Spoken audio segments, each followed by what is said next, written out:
Deconstructed 9/11 files. Did Israel conceal its knowledge of the attacks to drag America into Middle East wars?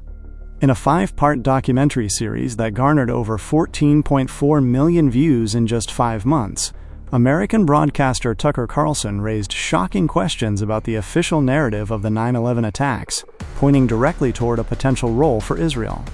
The investigation relies on reports from the U.S. government's investigative commission and redacted court documents, seeking to reopen the investigation away from the protection of politicians. Key highlights from the series: Israeli prior knowledge.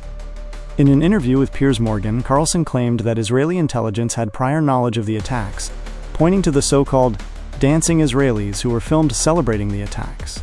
In a March 2026 episode, Carlson stated, "We are going to declassify the 9/11 files. All those people online were saying, the dancing Israelis did it. Israel had prior knowledge of 9/11. There were text messages sent to Israel warning about 9/11. All of that is true, by the way. Why wasn't Washington warned?" The investigation asks, if Israel knew, why didn't it notify the United States?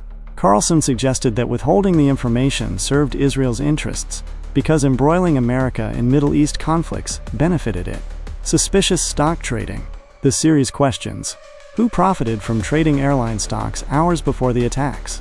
And how did foreign governments know more than U.S. intelligence? The president is a hostage.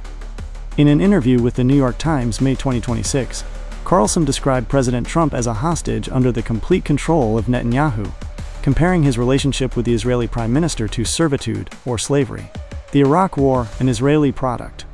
Carlson claimed that the Iraq War was the product of Israeli interests overriding American interests, and that Israel fabricated information regarding weapons of mass destruction to push America into the invasion.